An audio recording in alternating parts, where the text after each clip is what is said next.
ಬೇರೆಯವ್ರ ಜೊತೆ ಕಂಪೇರು ಮಾಡ್ಕೊಳ್ತಾ ಇಲ್ಲ. ಇದೇ ಆತ್ಮ ಸಂಶೋಧನೆ.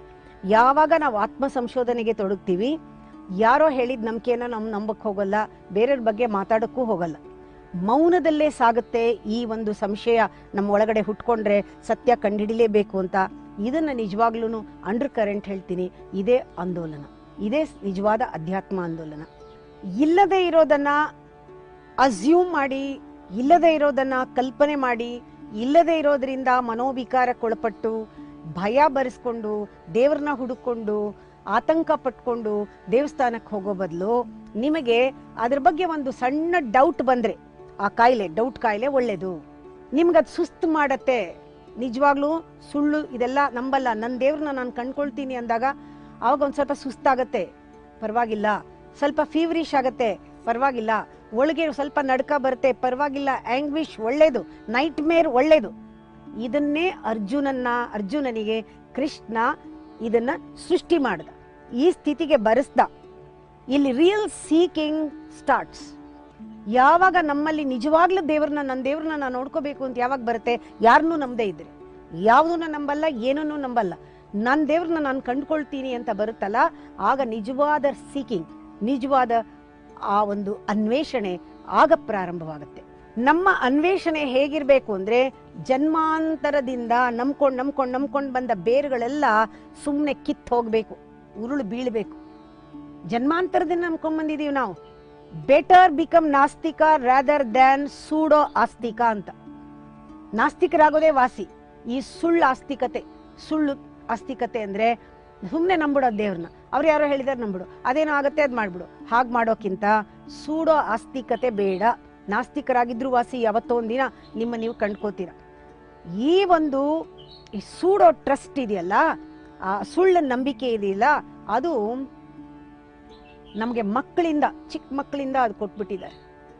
ಸುಮ್ಮನೆ ದೇವ್ರ ನಂಬು, ಕಂಡೀಷನ್ ಮಾಡಿಬಿಟ್ಟಿದ್ದಾರೆ, ನೀ ದೇವ್ರ ನಂಬೇಕು, ಬಿಲೀವ್ ಇನ್ ಗಾಡ್ ಅಂತ. ಸೊಸೈಟಿನೂ ಹಾಗೆ ಮಾಡಿದೆ, ಗುರುಗಳು ಹಾಗೆ ಮಾಡಿದ್ದಾರೆ, ಟೀಚರ್ಸು, ಸ್ಕೂಲು, ಜೊತೆಲಿರೋರು ಎಲ್ಲ. ಇದು ಒಂದ್ ಜನ್ಮದಲ್ಲ, ಇದು ನಡೀತಾನೆ ಇದೆ ಈ ಕತೆ. 100 ವರ್ಷ ಒಂದೊಂದು ಜನ್ಮ ಕಳೆದ್ರೂ ಇದಂತೂ ಇದರಿಂದ ನಾವು ಹೊರಗೆ ಬಂದೇ ಇಲ್ಲ. ಚಿಕ್ಕ ಮಕ್ಕಳಿಂದ ಹೇಳ್ಕೊಡ್ತಾರೆ ದೇವ್ರನ್ನ ನಂಬು, ಸ್ವಲ್ಪ ದೊಡ್ಡದಾದ್ಮೇಲೆ ಆತ್ಮನ ನಂಬು, ಆಮೇಲೆ ಇದು ನಂಬು, ಆಮೇಲೆ ಅದು ನಂಬು, ನಾ ಹೇಳಿದ್ ನಂಬು, ಹೀಗ್ ಮಾಡು ಹಾಗ್ ಮಾಡು, ಕಂಡೀಷನ್ ಮಾಡಿ ಅದನ್ನ ನಮ್ಮಲ್ಲಿ ಬೆಳೆಸಿ ಅದು ಉಳ್ಕೊಂಡು ಬಂದು ಜನ್ಮಾಂತರಕ್ಕೂ ಹತ್ಕೊಂಡ್ ಬಂದ್ಬಿಟ್ಟಿದೆ ಆ ನಂಬಿಕೆ. ನಿಮ್ಮನ್ನ ಅಲ್ಲಾಡ್ಸಿದ್ರು ಕೂಡ, ಅಯ್ಯೋ ಅವ್ರೇನೋ ಹೇಳ್ತಾರೆ, ನಾ ದೇವ್ರ ನಂಬ್ತೀನಪ್ಪ, ನಾನು ಹನುಮಂತನ್ ನಂಬ್ತೀನಿ, ನಾ ಇನ್ನೊಂದನ್ನ ನಂಬ್ತೀನಿ, ಬರೀ ಯಾಕೆ ನಂಬ್ತಾ ಇದ್ದೀರಾ? ಆ ನಂಬೋದ್ರಿಂದ ಏನಾಯ್ತು? ನಿಮ್ಗೇನಾದ್ರು ಸಿಕ್ಲಿಲ್ಲ, ಸೂಡೋ ಸಮಾಧಾನ, ಅದು ಕೂಡ ಸುಳ್ಳು ಸಮಾಧಾನವೇ. ಒಂದ್ ತಿಳ್ಕೊಂಬಿಡಿ, ಸತ್ಯ ತಿಳಿಯೋವರೆಗೂ ನಿಮಗೆ ಬಿಡುಗಡೆ ಇಲ್ಲ, ಸತ್ಯ ತಿಳಿಯೋವರೆಗೂ ನಿಮಗೆ ಮುಕ್ತಿ ಇಲ್ಲ. ಈ ತರ ಬಿಡುಗಡೆ ಇಲ್ಲದೆ, ಮುಕ್ತಿ ಇಲ್ಲದೆ, ಆ ಸತ್ಯ ಇಲ್ಲದೆ ಇರೋದ್ರಿಂದಾನೇ ಭಯದಿಂದ ಎಲ್ಲ ಕಡೆ ದೇವಸ್ಥಾನ. ಭಯ, ಇನ್ಸೆಕ್ಯೂರಿಟಿ, ಜೀವನನ ಎದುರ್ಸಕ್ ಭಯ, ದೇವ್ರು ಬೇಕು.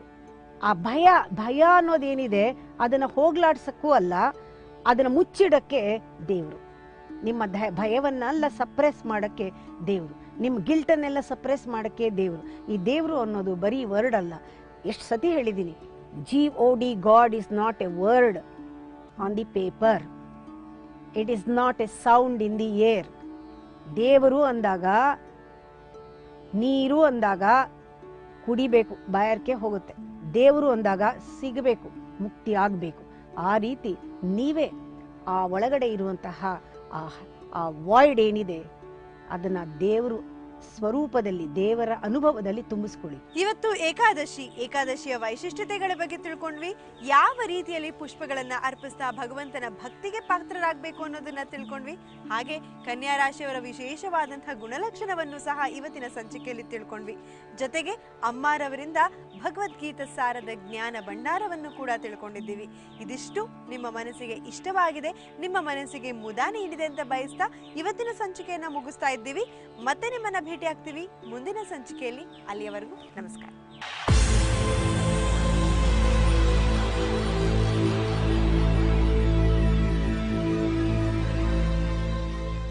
For more updates, follow us on twitter.com/thesuvarna-tv. Like us on facebook.com/thesuvarna-tv.